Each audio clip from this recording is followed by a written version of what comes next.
पाकिस्तान में बच्चों को ये पढ़ाया ही नहीं जाता कि कायद-ए-आज़म ने 14 पॉइंट्स क्यों दिए थे, इसका मेन मोटिव क्या था।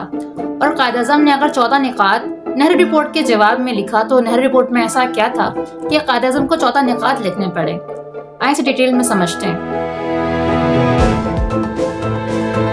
सबसे पहले आते हैं इंडियन सबकॉन्टिनेंट। ब्रिटिशर्स 16वीं सदी में इंडिया आते हैं ट्रेडिंग पर्पस से और अपनी ईस्ट इंडिया कंपनी को एस्टेब्लिश करते हैं। टाइम टू टाइम ये अपनी फोर्सेस को बढ़ाने लगते हैं। फिर 1757 में बैटल ऑफ प्लेसी में ये बंगाल को कैप्चर कर लेते हैं। फिर उसके टाइम बाद बैटल ऑफ बुक्सर में ये बिहार को कैप्चर करते हैं। यानी कि ऐसा ऐसा ही पूरी इंडिया को कब्जा कर लेते हैं। कब्जा करने के बाद अपनी हुकूमत को स्टार्ट करते हैं। अब 1857 में बगावत इसलिए शुरू होती है अंग्रेजों के खिलाफ। मुसलमानों ने इसलिए बगावत की क्योंकि हिंदू अपने मुल्क में गुलाम बनकर रह गए थे और सारी ताकतें लंदन ट्रांसफर कर दी गई थी और जो हिंदुओं की बादशाहतें थीं वो ख़त्म कर दी गई थीं। मुसलमान जो एक सदी तक हुक्मरान रह चुके थे उन्हें इख्तिदार से हटा दिया गया था, नौकरी से निकाल दिया गया था। ब्रिटिश रूल्स लागू किया गया और इस्लामी कानून को ख़त्म कर दिया गया। मुसलमानों को दीन और शनाख्त का ख़तरा था जबकि हिंदुओं को गुलामी का ख़तरा था। दोनों का ये डिफरेंट फेयर बगावत में बदल गया।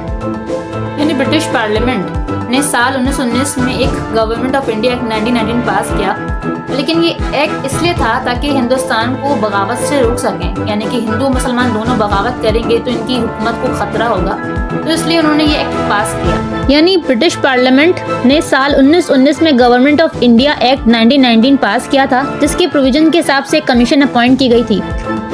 साल 1927 में ब्रिटिश पार्लियामेंट के 7 मेंबर्स को अपॉइंट किया गया इस कमीशन में, जिसके चेयरमैन थे सर जॉन साइमन, जिनके नाम पर यह कमीशन भी बनाई गई थी। और इस कमीशन का काम ये था कि इस गवर्नमेंट ऑफ इंडिया एक्ट 1919 के इम्पैक्ट और प्रोग्रेस को एग्जामिन करना और इंडिया में क्या क्या नई कॉन्स्टिट्यूशन रिफॉर्म्स हो रही हैं और क्या क्या नए रिफॉर्म्स करने हैं इसको प्रपोज करना। लेकिन इंडियन लीडर्स ने साइमन कमीशन को रिजेक्ट कर दिया क्योंकि इस कमीशन में कोई भी इंडियन रिप्रेजेंटेटिव नहीं था जो कि इंडिया की कॉन्स्टिट्यूशन को रिफॉर्म कर सके। इस रिजेक्ट के बाद ब्रिटिश गवर्नमेंट ने इंडियन लीडर्स को ऑफर दिया कि वो खुद अपनी कॉन्स्टिट्यूशन को ड्रॉ करें जो इंडिया के तमाम सोसाइटी और कम्युनिटी को कबूल हो। इस रिजेक्ट के बाद एक कमेटी बनाई गई जिसमें सिख, हिंदू और मुस्लिम लीडर्स थे और इस कमेटी के चेयरमैन मोतीलाल नेहरू थे। यानी इस कमेटी ने जो रिपोर्ट तैयार किया उसका नाम भी नेहरू रिपोर्ट रखा गया, यानी कि चेयरमैन के नाम पर। और यहाँ मुस्लिम लीग को ये रिपोर्ट बिल्कुल भी एक्सेप्टेबल नहीं थी। कायद-ए-आज़म नेहरू रिपोर्ट में बस 3 पॉइंट में अमेंडमेंट करना चाहते थे। नेहरू रिपोर्ट में 1/4 रिप्रेजेंटेशन जो मुसलमानों को दिया गया था सेंट्रल लेजिस्लेचर में, जबकि कायद-ए-आज़म चाहते थे कि इनको इंक्रीज करके 1/3 रिप्रेजेंटेशन जो है मुसलमानों को दिया जाए सेंट्रल लेजिस्लेचर में। नेहरू रिपोर्ट में जॉइंट इलेक्टोरेट की डिमांड की गई थी, जबकि कायद ने सेपरेट इलेक्टोरेट की डिमांड की जहां पर उनके वोटर्स भी मुसलमान हों और जो इलेक्ट हो रहा है वो भी मुसलमान हो। नेहरू रिपोर्ट में रेसिडुअल पावर जो है सेंटर को देने की डिमांड की गई, जबकि कायद-ए-आज़म ने रेसिडुअल पावर जो है प्रोविंस को देने की डिमांड की।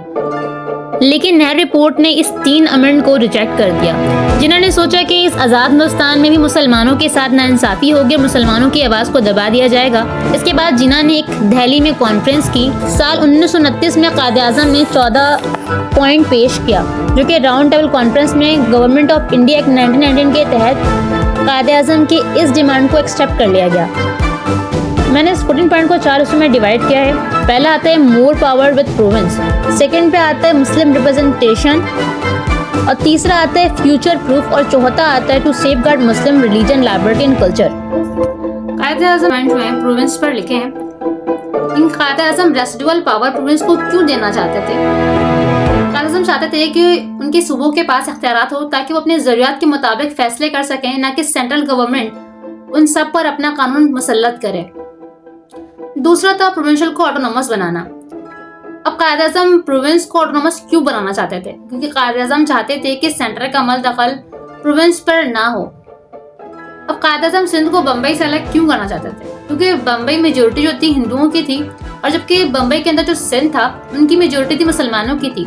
अब सिंध के फैसले बम्बई करा करते थे। तो कायद-ए-आज़म चाहते थे कि सिंध एक मुसलमान मेजोरिटी एरियाज है तो वहाँ की अपनी गवर्नमेंट हो, वो अपने फैसले खुद कर सके, ना कि उसके फैसले बम्बई करें, क्योंकि उनकी शनाख्त और उनके कल्चर पर बहुत असर पड़ रहा है। अब नॉर्थ वेस्ट फ्रंटायर प्रोविंस और बलूचिस्तान को रिफॉर्म मिलना क्यों जरूरी था, क्योंकि ब्रिटिश के दौर में इन दोनों सूबों में कोई इम्प्लीमेंट नहीं किया।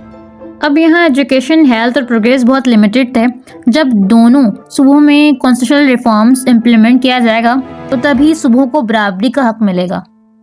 सेकंड था मुस्लिम की रिप्रेजेंटेशन। अब कायद-ए-आज़म चाहते थे कि सेंट्रल लेजिस्लेचर में मुसलमानों की रिप्रेजेंटेशन 1/3 हो, यानी कि 25% से 33% बढ़ा दी जाए। दूसरा, किसी भी सूबों में मुसलमान की सियासी रिप्रेजेंटेशन इतनी कम नहीं की जाए कि माइनॉरिटी में आ जाए, गैर मुस्लिम के बराबर हो जाए। जहां मुसलमान मेजोरिटी में है वहां उनकी पोजीशन मेजोरिटी में हो। अब कायद-ए-आज़म ने सेपरेट इलेक्टोरेट की डिमांड क्यों की? क्योंकि अब सेंटर में क्या था, किसी भी मजहब को फर्क के बगैर इलेक्शन में वोट देना, जबकि कायद-ए-आज़म चाहते थे कि जो वोट दे रहा है वो भी मुस्लिम हो और जो इलेक्शन के लिए रिप्रेजेंट हो रहा है वो भी मुसलमान हो। मतलब ये कि हिंदू सिर्फ हिंदू उम्मीदवार को वोट दे सकते हैं। गवर्नमेंट सर्विस और सेल्फ गवर्निंग बॉडीज में मुसलमानों की मेजोरिटी के मुताबिक रिजर्वेशन सीट मिलनी चाहिए। सेंट्रल और प्रोविंशियल लेवल पर जो कैबिनेट मिनिस्टर्स हैं उसका 33% मुसलमान हो। अब कायद-ए-आज़म का तीसरा पॉइंट फ्यूचर प्रूफ पर था, क्योंकि कायद-ए-आज़म को ये डर था कि हिंदू मेजोरिटी में है और मुसलमान की पॉपुलेशन हिंदू से कम है, तो बाद में कहीं कॉन्स्टिट्यूशन को अमेंड करके इसे 14 पॉइंट से जो फायदा मुसलमानों को पहुंच रहा है वो रिमूव कर दिया जाए। जैसे कि इंडियन कॉन्स्टिट्यूशन में 370 आर्टिकल जो एक स्पेशल प्रोविजन था और कश्मीरियों को खुद मुख्तार बनाता था, 2019 में 370 आर्टिकल को रिमूव कर दिया गया और कश्मीरियों का एक स्पेशल स्टेटस खत्म हो गया। इमेजिन करें कि एक प्रोविंस में मुसलमान अक्सरियत में है, लेकिन मुस्तकबिल में इस सूबे को दूसरी टेरिटरी से मिला दिया जाए तो मुस्लिम मेजोरिटी माइनॉरिटी में बदल सकती है और मुसलमानों को बहुत नुकसान हो सकता है। जो न्यू कॉम टेरिटरी है तो मुसलमान मेजोरिटी को कोई अफेक्ट ना करे। दूसरा ये था किसी भी लेजिस्लेचर या इलेक्टेड बॉडीज में कोई बिल या और रेजोल्यूशन ऐसा लाया जाए जो कम्युनिटी को अफेक्ट करता हो, तो ऐसे हालात में बिल को पास कराने के लिए 3/4 इलेक्टेड मेंबर्स की मंजूरी ज़रूरी होगी।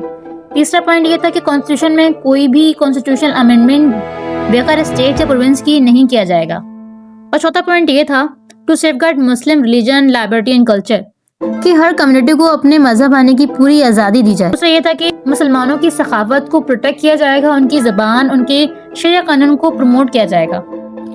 होप कि मेरी वीडियो आपको अच्छी लगी हो। मिलते हैं नेक्स्ट वीडियो में, जब तक के लिए अल्लाह हाफिज़।